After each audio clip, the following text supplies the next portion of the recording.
coming to the hospital tomorrow morning. I'm going to take my brother home, and you can like it or you can like it not, but that's what's going to happen. Now, the story is that Forrestal, on his release, was planning to essentially reveal to the world everything that he knew about the UFO phenomenon. Bearing in mind that his brother phoned the hospital on the 21st, was going to take him home on the morning of the 22nd, if somebody wanted rid of Forrestal, the only time they could do it would be the night of the 21st or in the early hours of the 22nd. And that's exactly what happened, is that Forrestal did die in the early hours of the 22nd of May.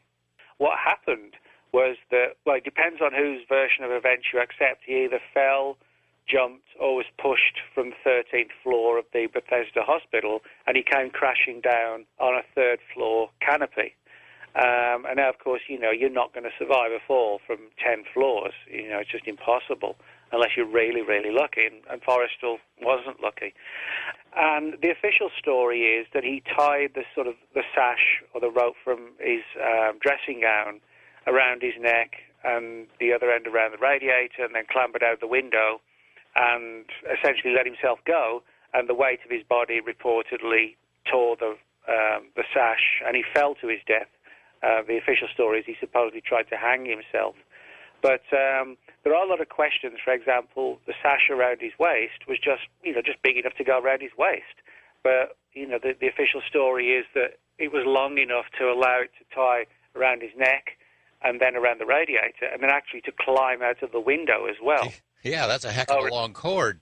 Jeez. Yeah, and lower himself down. And we know he lowered himself down because there are actually scratch marks on the window as if he'd been struggling to get back in. So it wasn't like, he just fell straight out the window. He was clearly hanging. So that would be a substantial, piece of cord. And so that in essence is the story. But one of the interesting things is that a few years ago, a document surfaced again through the Freedom of Information Act from the CIA titled A Study of Assassination.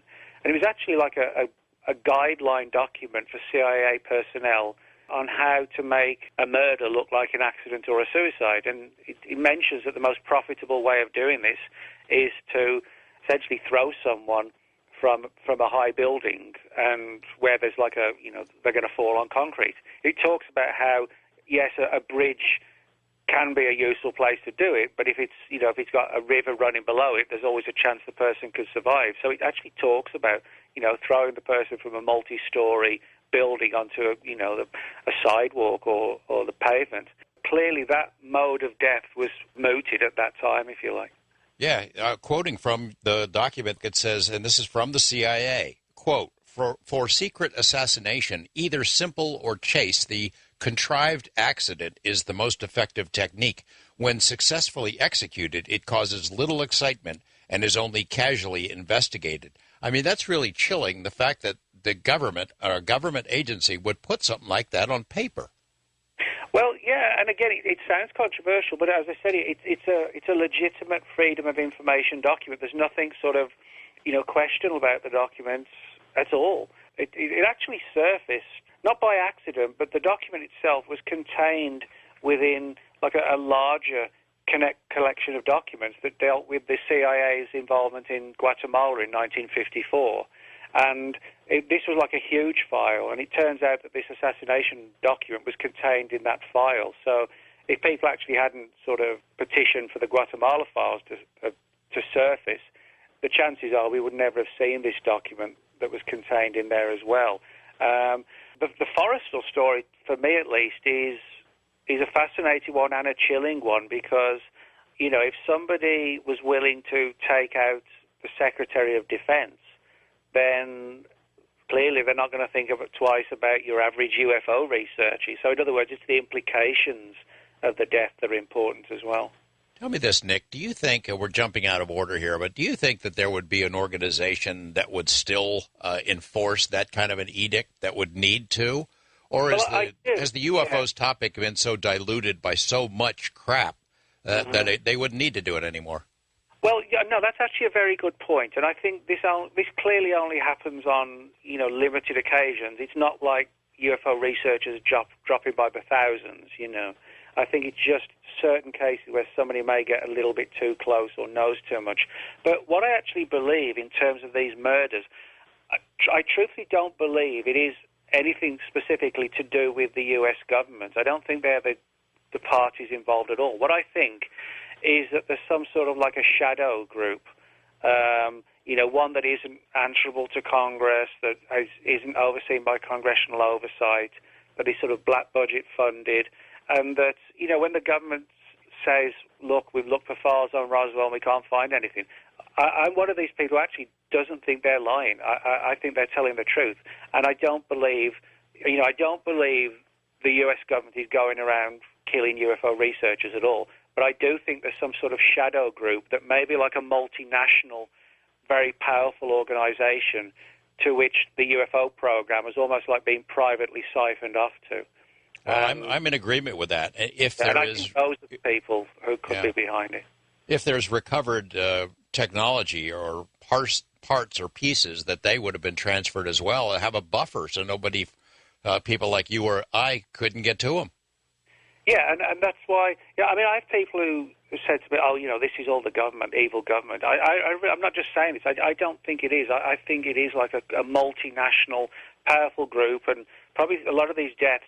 Somebody's just hired who's demonstrated in the past. They're good with a gun or whatever, and it's not the agencies who we think it is.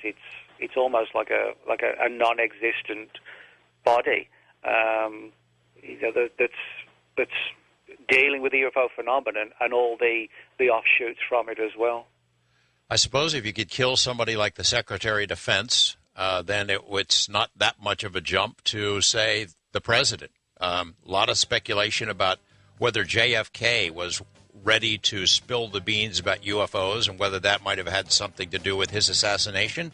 I think when people think of the Kennedy assassination and UFOs and then actually combining them into two, even for a lot of people in ufology, that's too much of a stretch. That's arguably the two biggest conspiracy theories in the world actually being part of one.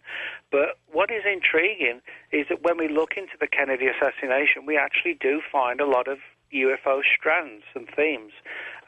We mentioned at the start of the show the Maury Island case.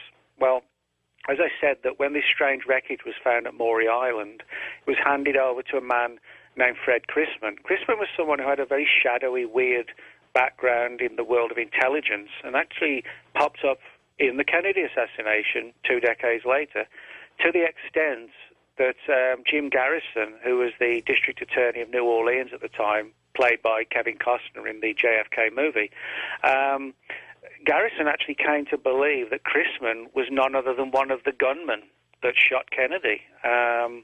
On top of that, we have a guy named Guy Bannister. Guy Bannister was an FBI agent in the summer of 1947 who undertook a number of high-profile UFO investigations for the FBI at the time, and his documents have been, again, released officially. Bannister himself turns up in the Kennedy assassination. He was also portrayed in the JFK movie by Ed Asner. And both Chrisman and Bannister knew each other. They both were associated with Lee Harvey Oswald. And so you have a connection between two men involved in the formative years of ufology, Bannister and Chrisman, tied in with Lee Harvey Oswald. Now, one of the most fascinating things that I found, and again, this was sort of like with the Roswell thing, looking at not just the case itself, but what else was going on at the same time, was that one day before Kennedy was shot, he was killed on November 22nd, 1963. Well, on November 21st, Kennedy flew to Brooks Air Force Base in Texas, where he opened half a dozen new buildings that were dedicated to early research into what was termed space medicine. In other words, because this was the early years of the space race, so to speak, it wasn't really too well known as to what the long-term effects would be from exposure to low gravity and no gravity at all on the human body. How would it affect bone structure and blood pressure and things like this? So that was one of the primary reasons for setting up this new project at Brooks Air Force Base. Now, it turns out that when Kennedy was at Brooks, bear in mind this was just 24 hours before his death, he had a behind-closed-doors meeting with a Major General Theodore Bedwell. And it turns out that Theodore Bedwell, in the summer of 1947, was actually the deputy surgeon at the Air Materiel Command at Wright Field, Ohio, Wright-Patterson Air Force Base. So, in other words, Bedwell worked in a medical capacity at Wright Field in the summer of 47, at the time when the alien bodies were reportedly brought in from Roswell. And his position would arguably have put him in a prime place to see those bodies. Now, it gets even more intriguing because in that very same visit to Brooks Air Force Base, Kennedy also had a meeting with a Colonel Harold Ellingson of the U.S. Air Force, who was actually the post surgeon and hospital commander at Fort Detrick, Maryland.